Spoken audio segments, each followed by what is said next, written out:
The following episode will contain spoilers. You have been warned. You're listening to Cinema IRL, the podcast that throws you into the movie and asks the question, what would you do?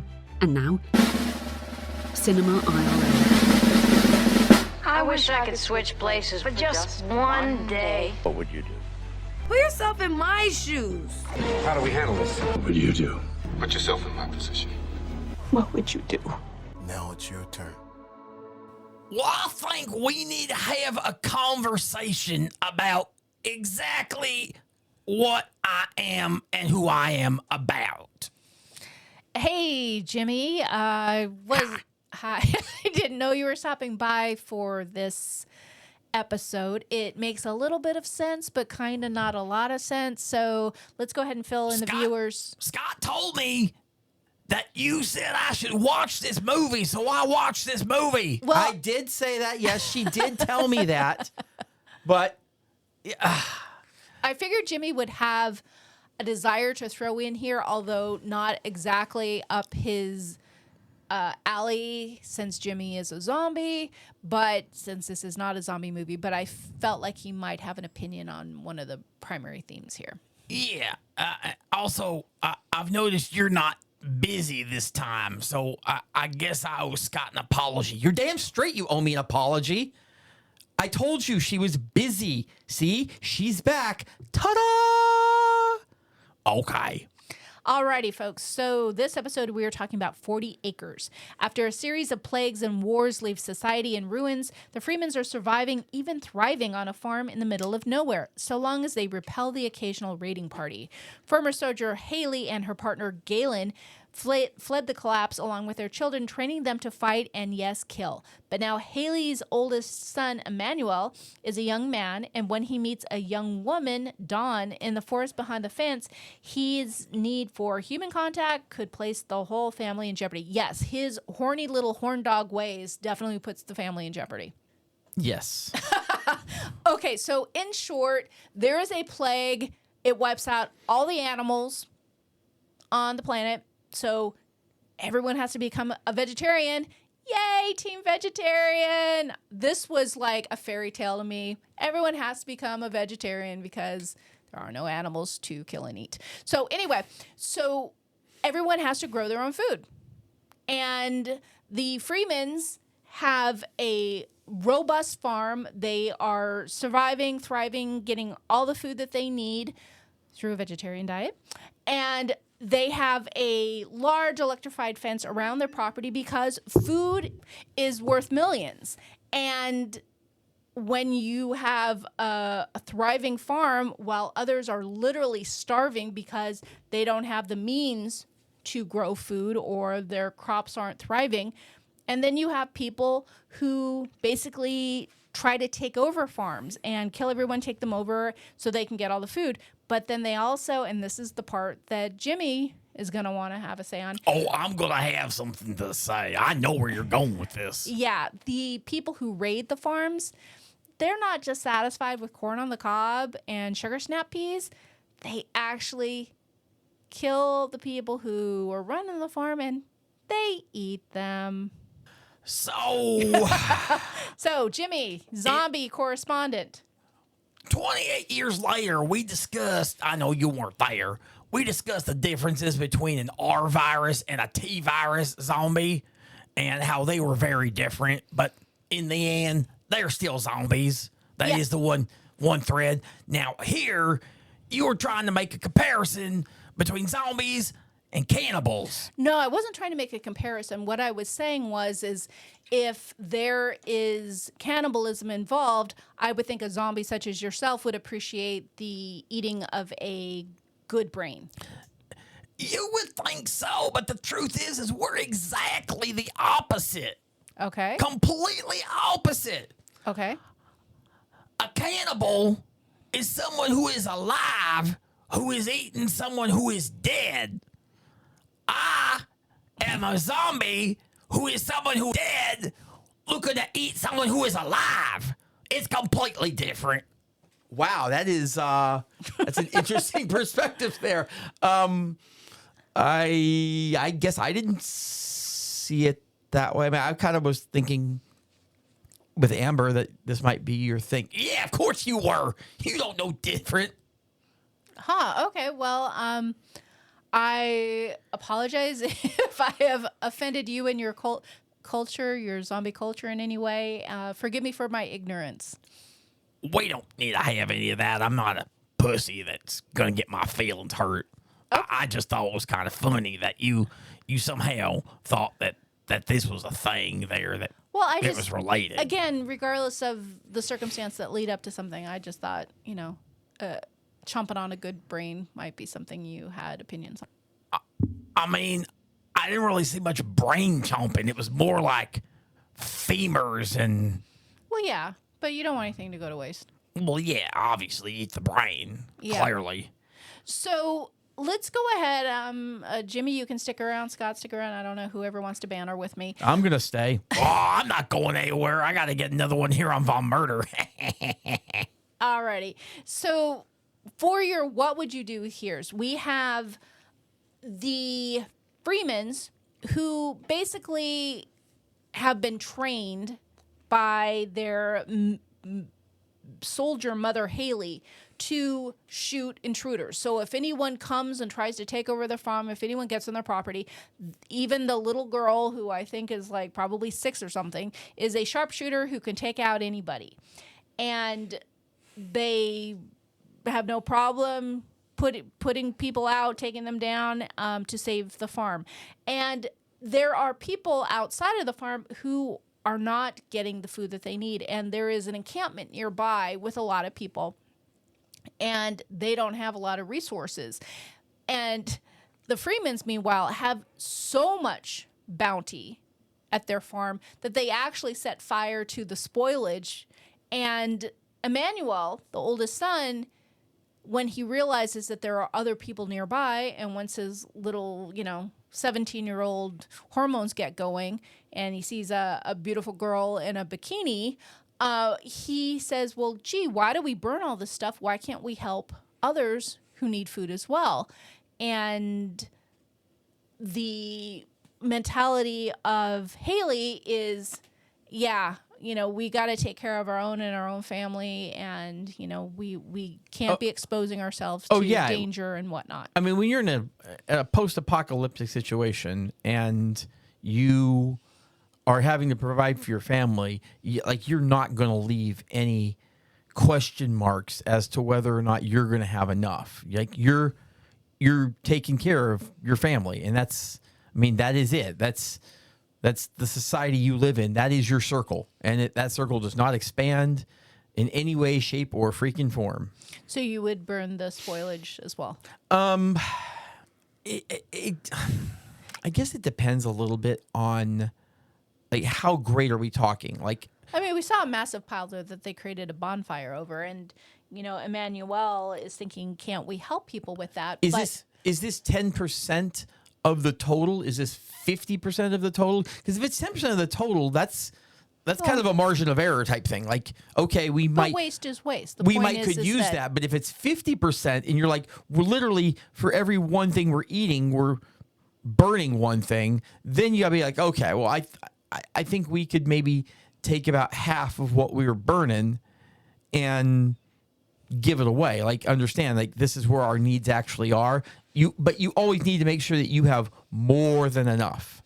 See, and I think that's where things get sticky, especially in desperate situations, because the road to hell is paved with good intentions. And sometimes when you talk about a post-apocalyptic society and the fact that there's still blue skies, there's still, you can still grow things in the earth, but obviously the planet's been through a lot. But you could take food and you could give it to someone saying, hey, we have more than enough. Here's some food.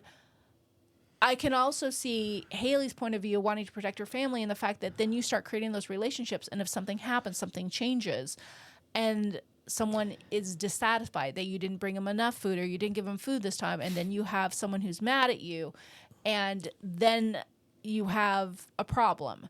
And Fuck them. Who cares? I suspect that that's probably where Haley was coming from, in the fact that we just are in our own little bubble here. We are not having contact with anyone or anything that could impact us. And that's why even when there were raids at other farms, Haley and the Freemans did not get involved because they're like, yeah, no, we don't want to be on anyone's radar. We are our own little thing here, and people can just forget we exist. I think when it comes to when it comes to protection, you're on your own. Like, I'm sorry, that's just it. As far as it comes to extra food and spoilage, I think the thing you do is the last thing you want to do is become the community food bank where people are coming to you for food, etc. No. You figure out, because they've got a CB radio that's going around. They can communicate a little bit. You find exactly one family in there that probably could use your help, and you give them a certain amount, but you do it with telling them straight up, listen, we're giving you stuff now because this is what we have. Understand that at any time, for any reason, this could stop. We could have a bad crop year. We might need more. Like, there's a million reasons why this could stop. So never fully expect it, but we'd rather to see you have it than it go to waste. But you can't tell anyone that we're helping you, because if you do, we're definitely cutting you off. We don't want to be the community food bank. We want to help. Yeah, and that's a great example of clear, direct communication. And you can do that in that situation because you as the Freemans don't need anyone. Like, you are fully self-sufficient. So you are a net exporter, if you will, here. Yeah. And sometimes you've got the deal with Augusta where a neighbor / friend. Yeah, we're swapping alcohol for weed. Yeah, they grow some stuff, she has some stuff, and then they have a spot where they make an exchange of leaving something behind and picking something up. So where things start to go awry is Emmanuel, their oldest son, sees the girl in the bikini that I mentioned a couple minutes ago. And then all of a sudden, one day, she is outside their electrified fence saying, I need you, I need help. And he brings her onto the property, hides her in a farm, because he knows that his mom would freak the heck out if she knew that he let someone onto the property, and tries to find out why she's there. And she says, I was sent, my aunt Augusta, who they're friendly with on the CB, sent me here, said you guys could help. And long story short, the gal, Dawn, was actually sent by the raiders, the bad people, saying, go over to the Freeman's house, tell them you need help. So they leave their farm. Yeah, and their farm is vulnerable. Quite literally divide and conquer. Yeah. So a couple of the Freemans go over to the situation where Dawn's living, and then the two girls and the stepdad are left behind at the farm. So when attackers come, it's very easy to take them out. And the bad guys get onto the property. They get into the house, and it quickly devolves. Now, here is the part where I actually started to think we might have a zombie situation. Okay. Because now maybe my memory's not that good. It's clearly not. I'm undead. So Yeah. I thought that some of the people who were raiding the farm at the end were also some of the people who were raiding the farm at the beginning. The ones Who got shot dead. You thought they were zombies? Well, if I shoot someone in the skull and they drop dead, and later they get back up and they're attacking me again, and I know I delivered a kill shot, I gotta think there's something really messed up going on here. Okay, I don't recall that happening. What are you talking about? You remember the initial part when they were raiding and they just killed everyone? At the beginning, yeah. Yeah. I don't know that they killed every single one of them, but yeah. Well, it certainly seems like they did because they said if you let any of them go, they're going to come back with more. Okay. So, yeah, they took care of everyone. Okay. I thought some of those people were also some of the people who came at the end. Are you saying that some of the actors looked familiar? What are you getting at here, Jimmy? Well, I'm trying to determine whether or not it wasn't the same actor, it was the same character. Like they actually were zombies. I don't know. I didn't catch that point, Jimmy. Nor did I. I have to argue with that. I mean, I guess if you saw it that way, I could see why you're thinking that. Maybe, but I do know at the end they talked about how there were many of them and it would be hard to stop them all, but it does appear at the end that they did indeed stop them all. So if they've actually stopped them all, because that's the thing, like zombies are like going to pretty much get right back up. They're not going to play dead for a while and then maybe. Are you telling Jimmy how zombies are? I think he knows. Yeah. I mean, first of all, shut up, dude. I live this shit. Zombie life. But I don't know. Again, I thought that's what I saw. And I don't know. Maybe I see your point.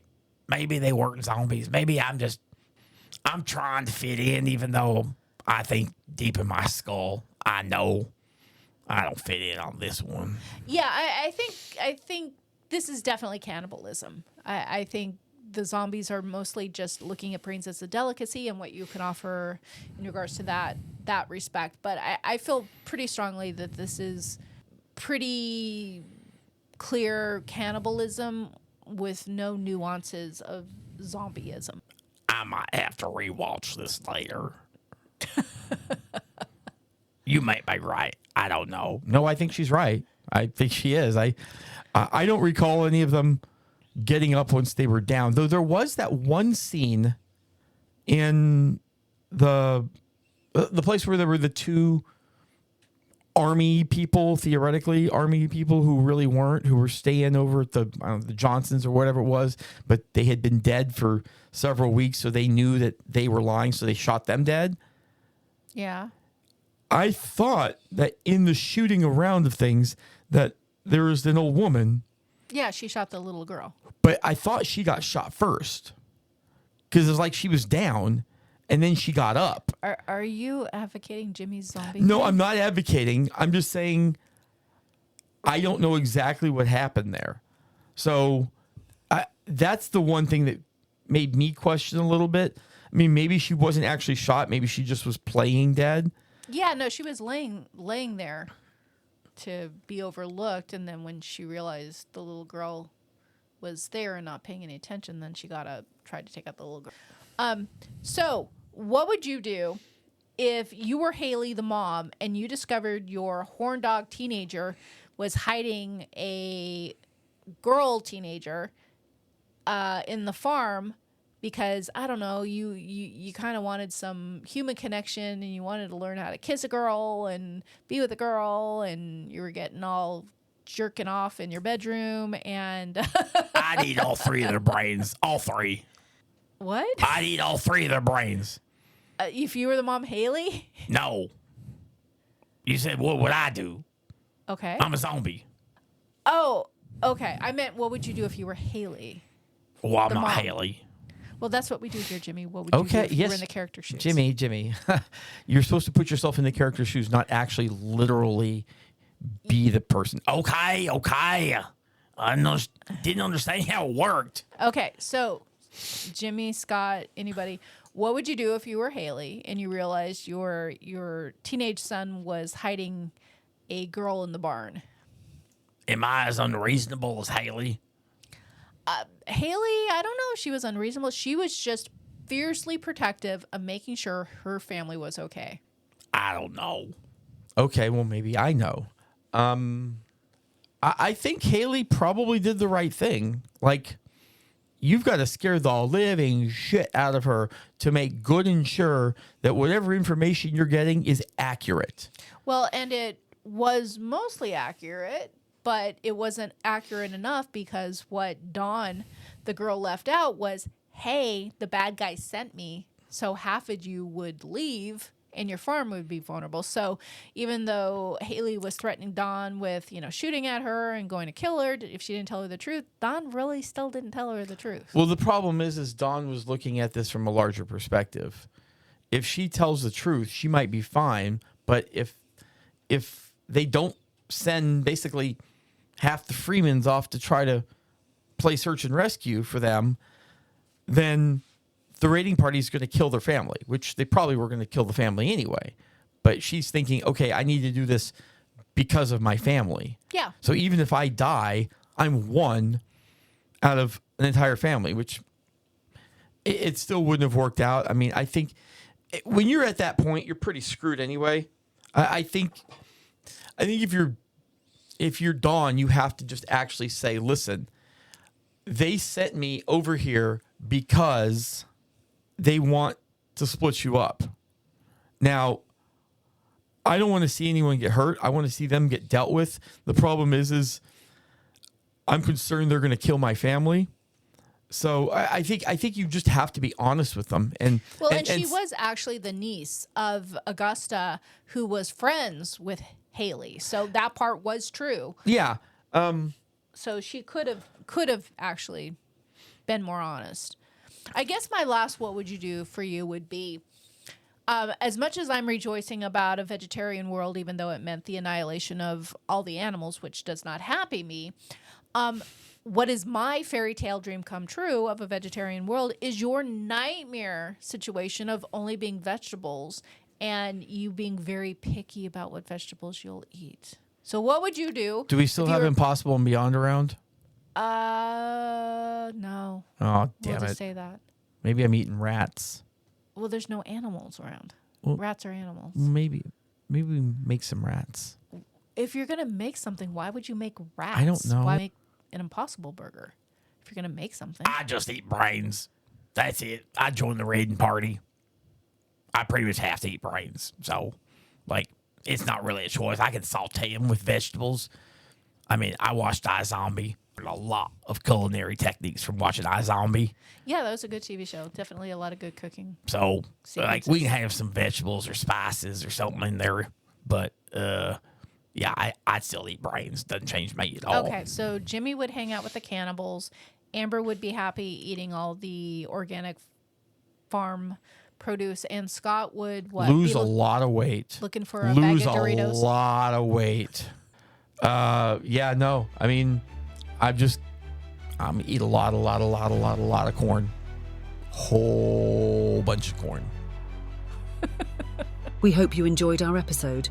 Thank you for listening. And to catch all the new episodes, please subscribe. We release 2 to 3 episodes weekly, so we'll have new content regularly. Until next time.